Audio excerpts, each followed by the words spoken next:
Welcome everyone, it's the Crypto Lark, and I have back with us today Professor Steve Deng from Matrix AI. Professor, welcome back. Thank you. It's my pleasure to be here. Now, I'd like to thank the guys over at Matrix AI as well for sponsoring this video today. It helps support the channel massively, and I'm always happy to talk to people from great projects like Matrix. And today we're going to be focusing on what Matrix has been doing recently. So the testnet is out. And can you tell us a little bit, what's the feedback been? I guess, if any problems that you have been having, what are those problems, and what have been the good parts of the testnet so far?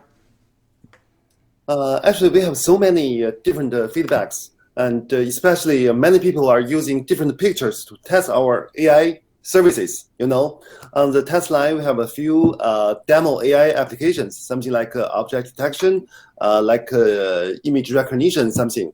And actually, we are using our award-winning deep neural network for object detection. So people are using very crazy pictures to test our net, and it looks like very robust enough. Of course, we still have some problem, like something like to do the AI application. It's somehow slow to initialize the application. So we're using some now we're using different ways to scheduling the distributed computing framework. So we are in the main chain. We are gonna conquer that problem. And for other things, actually, our CTO may have more comprehensive collection of opinions, but looks like we're good. Looks like we're good, and I think we're gonna make it. Yeah. Yeah, it's certainly exciting to see these test nets developing and start really testing out how that technology is going to work, and of course get the feedback from developers and people who are testing it. Now, what about the wallet? So the Matrix wallet is out. What's the feedback been like on the wallet? Sorry, I'm not the right person to answer this question. Probably Tab knows more about that, and let me memorize this question, and I'll ask our colleague to answer you. So there we go. We can put a link to the information down below later on. Now, what about transactions per second? So how many transactions per second is the testnet doing right now? The testnet, I think for the public testnet, I think the transaction per second is something like 2,000. Currently, we are doing internal test, and we use the testnet environment to do the internal test, something like that. And currently, last week I saw the peak TPS is something like around 7,000 per second, 7,000 transaction per second. And we have different ways to make it to real. So I think it will be pretty much like the final transaction per second you see on the public net we are gonna release. Yeah, something like I think the peak is 7,000, and on average, we did not calculate the average TPS yet, but I think it's something like around 4,000, 5,000, something should be there. Yeah, that's pretty fast, without a doubt. Now, in terms of moving this from, I guess, the testnet environment into the wild, into the real world, right? What do you see as being some of the biggest challenges of being able to maintain that high transaction per second in the real world?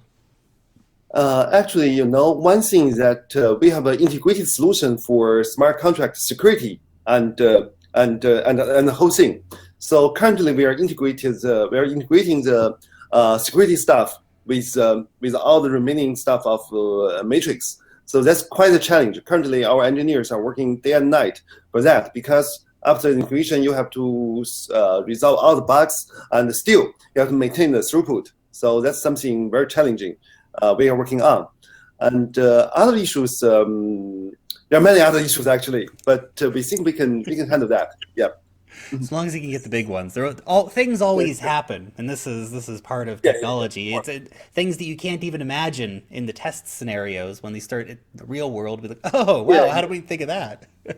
Yeah, and also we have something like many AI applications. We need to integrate them with our chains. Some of these applications are developed by us. That's somehow easier, but we have other partners, like something like medical image processing, like some some others like financial applications. That's the integration. That integration would be tough. Yeah, because we currently design standard interface for all other partners, but every different partner has different requirements. So it's something challenging. Okay, so in terms of the overall, I guess, artificial intelligence picture, I've seen over on Twitter, you've got these great little pictures of, people in the lines and things like this. So how is Matrix specifically looking to use AI in its blockchain solutions? Actually, currently AI is using almost every part of our Matrix blockchain. The first thing that's the consensus. We have a different consensus scheme. So it's a POW, hybrid POW and POS. So to do the POS, actually we to do the POW, actually we do something like this. We randomly select 21 nodes. These are master nodes. They're doing the mining work, but they are randomly selected just for a certain period. After that, we redo the selection. So the whole thing is something like a random clustering. So this is one AI algorithm. So we use a specifically designed AI algorithm to do that. And another thing that's smart contract verification. Of course, we use many techniques from the formal verification field, but still we have something like AI techniques to identify the potential loopholes in the smart contracts. That's another usage of AI. And currently we are testing the AI mining algorithm, but this will not be released by the end of this month. But still, in the coming months, we will have a new mining algorithm which is based on deep learning. And only 21 nodes are doing the mining job. So all other remaining nodes, they can export their computation power for other users on our Matrix chain. So these nodes will also do computations in the deep learning side. They can do random deep learning applications using our computing power. So everything is AI based and by the AI and for the AI. Now you mentioned the sweet word there, masternodes. So for the masternodes, what's going to be the requirements for someone to actually be able to run a masternode? I guess our CTO has a document describing the detailed requirements. Basically, it's relatively simple. So basically, you have to have a deposit of something like 10,000 mans, and also your computer nodes have to have meet requirements for certain computation power and network bandwidth. The detailed number I cannot remember, but it's just something like that. You have to be a qualified server node with a certain computation power and a certain network bandwidth, and you have to deposit something like 10,000 mans. Then you are qualified to be chosen as a master node. Mm-hmm. And in terms of, the AI, I want to expand on this idea a little bit more. Obviously, you're working very deeply with AI, with your blockchain solutions here, but what do you see as today being the biggest limitations of artificial intelligence, and where does it need to be to fully deliver on your vision? Our chain? Mm-hmm. Actually, what should I say? Because we are using AI for different parts of our Matrix network, so we have a different difficulty, different challenges to tackle with. So for the smart contract verification, we are using AI, but the problem is that the smart contracts they're quite diverse. They have different applications, different objectives, like voting, like auction, like ICO, token distribution, many different purposes. But we have to identify the underlying patterns, a given set of patterns, so that we can design a program generator for these different patterns. Then we can adapt these patterns for different real applications. That's something we are still struggling with, because it's tough. Every different people, he writes program in a different way, but we still want to extract the different patterns, the underlying patterns, the fixed patterns. So that's something, pure AI cannot solve all the problems. So still, we need many human wisdom to do that. That's something. For AI applications, we are doing medical application, we are doing industry data applications. For all this, the problem is it's just and AI has these inherent problems. Something like unsupervised learning is difficult, and we have for the medical problems we have a small number of samples, labeled samples. That's So there's a huge bunch of problems. But what do I say? What should I say? Fortunately, looks like we have solutions to many of these problems. Well, certainly the AI field is something that's developing so quickly, and it's so big when you start to look Yeah. at the potential for that technology to disrupt industries, but also for the potential of AI to really, deliver positives for people in the end, whether that be with, Yeah. medical records, for example, or I don't know, maybe some predictive things. I noticed, your AI starts telling you, I noticed you've been sitting at your computer for a while. You should go out for a walk. Stop it, computer. But do you think we're going to get to a point, or maybe, I guess not if, but how long do you think it will be before we get to that point, before we kind of reach that AI of the movies, where it's AI that makes its own decisions, AI that doesn't need that human intervention?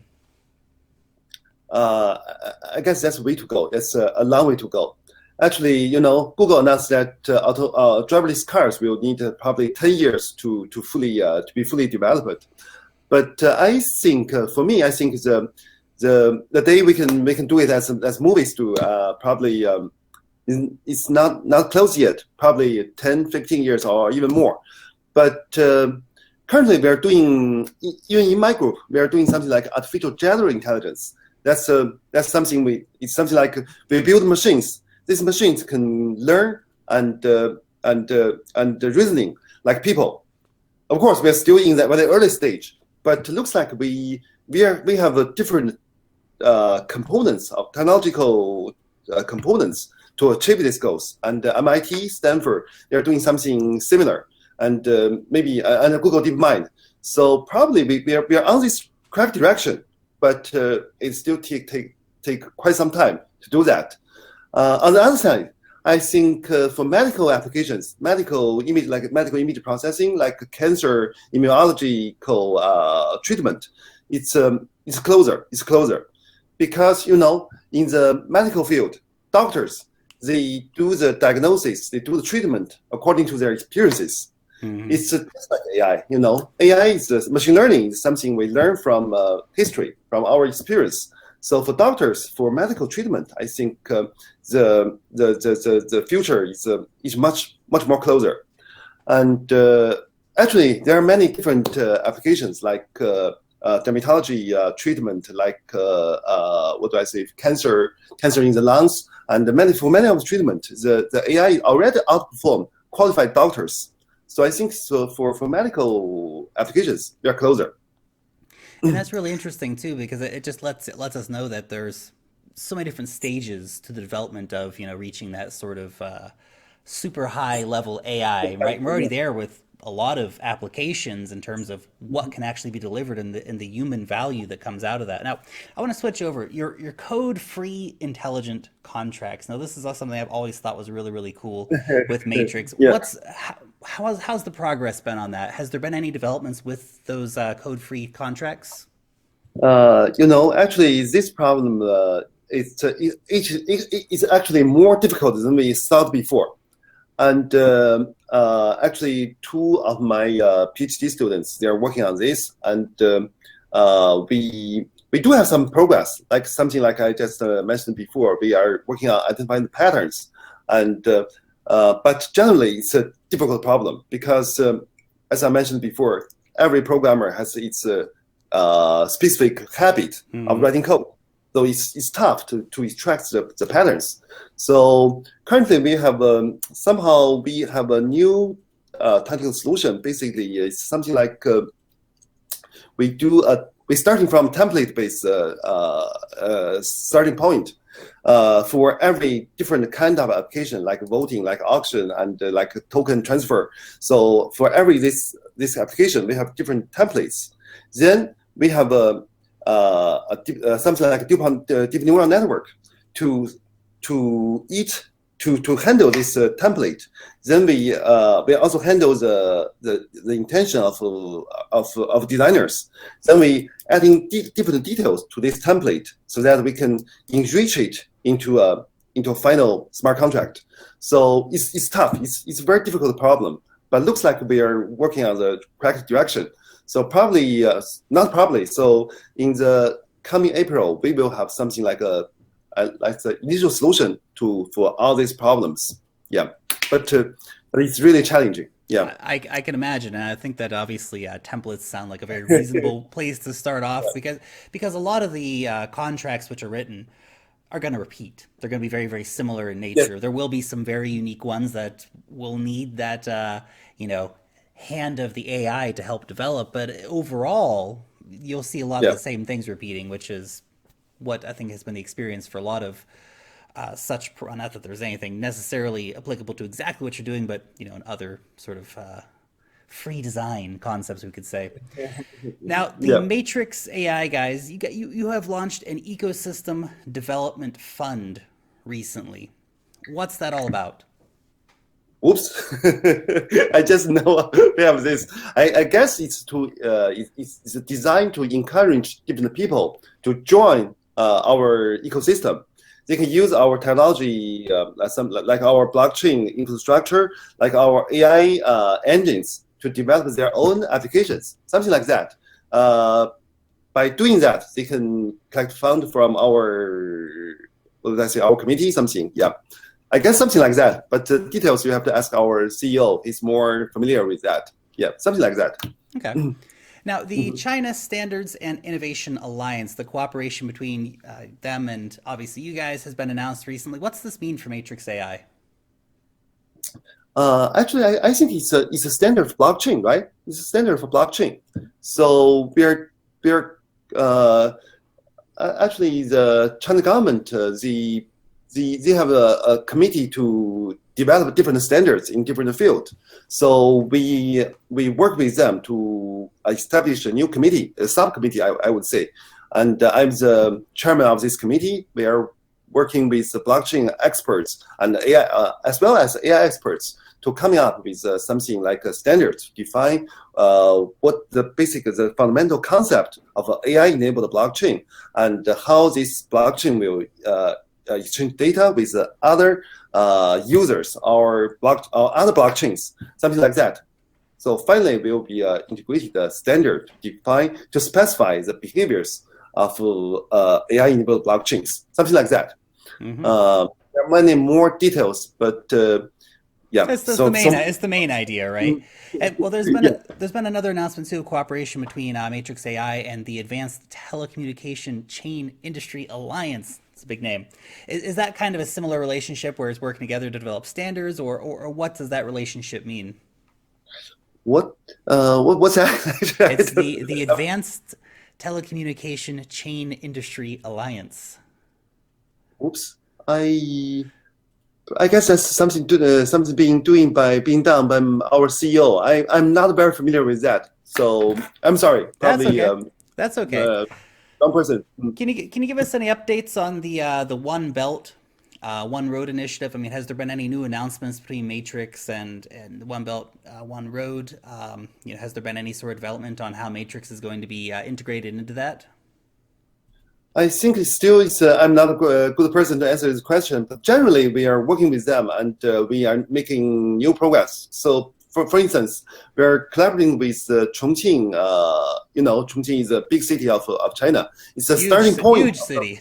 Big city, huge city. You guys in China do cities like way bigger than anyone else. Yeah. And it's a starting point of One Belt, One Road. It's actually the inward starting point of One Belt, One Road.